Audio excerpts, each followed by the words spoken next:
कुछ दिन पहले the school of hard knocks नाम के एक यूट्यूबर ने विल स्मिथ के साथ एक वीडियो अपलोड किया था जिसमें विल स्मिथ से कुछ सवाल पूछे गए। वो पूरा वीडियो इंग्लिश में थे जिससे मेरे जैसे लोग सही से समझ नहीं पाते, इसीलिए मैंने एक हिंदी वर्जन में वीडियो बनाया है। आई होप कि वो तुम्हें पसंद आएगा। आज मेरे साथ हैं विल स्मिथ। जो लोग आपको नहीं जानते उन्हें बताइए, आपने कहाँ से शुरुआत की? मैंने म्यूजिक से शुरू किया था, फिर टीवी शो किया, फिर फिल्में की और अब प्रोडक्शन और बिजनेस तक आ चुका हूँ। तो कह सकते हैं मैं अलग अलग चीजों में काम कर रहा हूँ। आपको क्या लगता है जब कोई शुरू करता है तो उसे एक चीज़ पर फोकस करना चाहिए या फिर साथ में और भी चीज़ें ट्राई करनी चाहिए? क्योंकि आपने तो कई रोल निभाए हैं। देखो, मैं इसे ऐसे देखता हूँ जैसे एक तीर होता है, उसकी नोक सबसे तेज होनी चाहिए। यानी आपको किसी एक चीज में माहिर बनना पड़ता है और जब वो चीज हिट करती है तब बाकी चीजें अपने आप पीछे पीछे चलने लगती हैं। इसलिए शुरू में एक चीज को पकड़ो और उसमें मास्टर बनो, फिर बाकियों की समझ भी अपने आप आने लगती है। आज आप दुनिया के सबसे बड़े एंटरटेनर्स में से एक हैं। क्या आपको लगता है कोई एक क्वालिटी है जो आपको सबसे अलग बनाती है? मैंने बहुत जल्दी समझ लिया था कि जीत उसी की होती है जो सबसे ज्यादा समय देता है। अगर आप 9 घंटे काम करते हो और मैं 10 घंटे, तो साल भर में मेरा फर्क साफ दिखेगा और ये फर्क धीरे धीरे बहुत बड़ा बन जाता है। जरूरी नहीं कि मैं सबसे टैलेंटेड हूं, लेकिन अगर मैं सबसे ज्यादा मेहनत करूं तो आपको मुझे हराना बहुत मुश्किल हो जाएगा। इतनी सारी फिल्में, इतने सारे किरदार, आपने लोगों के बारे में क्या सीखा? लोग असल में सिर्फ इंसान नहीं होते, वो उस इमेज का हिस्सा बन जाते हैं जो उन्होंने अपने लिए बना ली होती है। कई बार हम अपने नाम, धर्म, रंग, शहर, इन सब चीजों से खुद को बांध लेते हैं और वही चीजें हमें रोकती हैं। लेकिन सच्चाई ये है कि हम सब उस पहचान से कहीं बड़े हैं जो हमने अपने लिए बना रखी है। The pursuit of happiness film में आपने ऐसा रोल निभाया जिसने बहुत लोगों को छू लिया।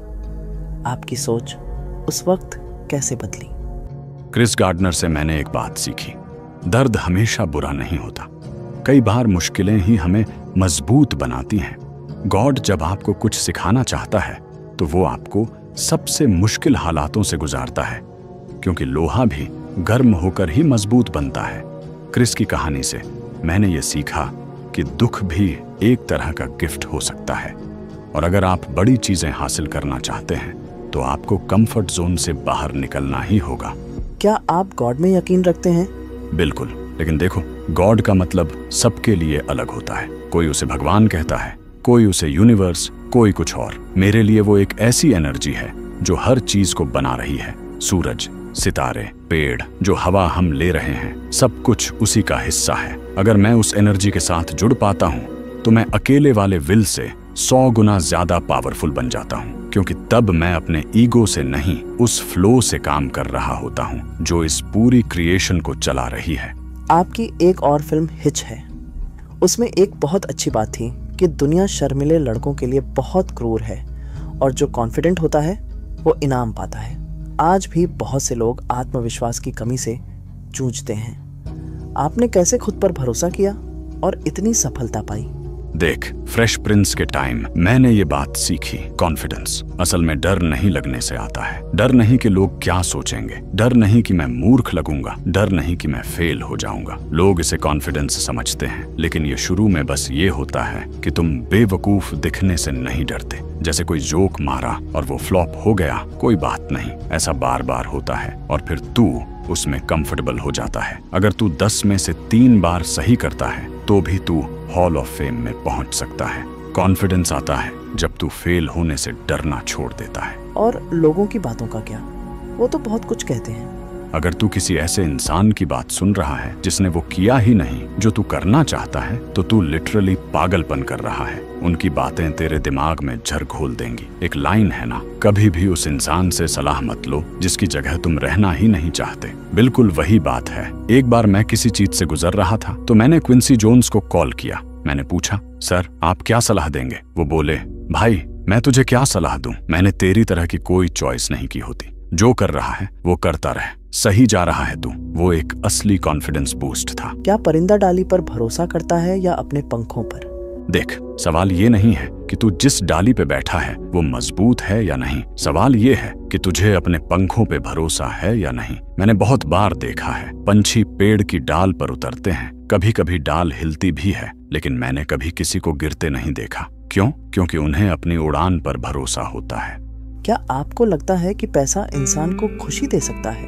बिल्कुल नहीं। असल में एक लेवल के बाद पैसा खुशी नहीं, सिर दर्द देने लगता है। एक बार जब तुम्हारे पास इतना पैसा आ जाए कि तुम लोगों की जिंदगी बदल सको, तब लोग तुम्हें एक इंसान के तौर पर नहीं, एक एटीएम की तरह देखने लगते हैं। और उस पॉइंट पर नए रिश्ते बनाना, सच्चे दोस्त मिलना बहुत मुश्किल हो जाता है। मतलब पैसा जिंदगी आसान करता है, पर हर चीज ठीक नहीं करता। हाँ, और अमेरिका जैसे देश में जब तुम साल का करीब $1 मिलियन कमाने लगते हो ना, उसके बाद दिक्कतें बढ़ती हैं। तुम एक तरह के अटैक जोन में आ जाते हो। लोग तुम्हें टारगेट करते हैं, शक करते हैं, इस्तेमाल करना चाहते हैं। तुमने एक बार रॉक बॉटम और क्लिफ टॉप की बात की थी, क्या वो समझा सकते हो? हाँ जरूर। अक्सर लोग सोचते हैं कि जब हम बिल्कुल टूट जाते हैं, रॉक बॉटम पे पहुंचते हैं, तब ही असली बदलाव आता है। लेकिन क्लिफ टॉप भी एक वैसी ही जगह है। क्लिफ टॉप वो जगह होती है जहां तुम्हारे पास सब कुछ है, पैसा, शोहरत, लोग, एक्सपीरियंस, और फिर भी एकदम से समझ आता है कि ये सब कुछ होने के बाद भी अंदर कुछ मिसिंग है। तुम खड़े हो एक ऊंचाई पर और सोच रहे हो अब क्या। वहीं से असली अंदरूनी सफर शुरू होता है। तुमने एक बार पंछी और टहनी की भी बात की थी, वो भी समझा दो। हाँ, वो मेरी फेवरेट लाइफ लेसन में से एक है। एक पंछी को कभी टहनी पर भरोसा नहीं होता, उसे अपने पंखों पर भरोसा होता है। अगर टहनी टूट भी जाए तो क्या, वो उड़ सकता है। जिंदगी में भी ऐसा ही है। तुम्हारा भरोसा अपने अंदर होना चाहिए, बाहर की चीजों पे नहीं। चाहे पैसा हो, शोहरत हो, लोग हों, ये सब कभी भी गिर सकते हैं। पर अगर तुम्हें अपने आप पे भरोसा है तो तुम फिर से उड़ सकते हो। कोई एक बात जो तुम आज की जनरेशन को कहना चाहो? एक लाइन में कहूं तो तुम कुछ भी कर सकते हो, सच में कुछ भी। तुम्हें वही नौकरी करने की जरूरत नहीं है जो आज कर रहे हो। तुम्हें वहीं रहना जरूरी नहीं जहां अब भी हो। तुम्हें उसी इंसान के साथ जिंदगी नहीं बितानी जहां तुम्हारा दिल नहीं है। बस एक चीज चाहिए, हिम्मत और थोड़ा दर्द सहने की तैयारी। क्योंकि जो चीज तुम बन सकते हो वो कोई और नहीं बना सकता। तुम एक जिंदा क्रिएशन मशीन हो। विल भाई, ये बहुत गहरा था। शुक्रिया इस ओपन और सच्चे बातचीत के लिए। Respect brother, appreciate you.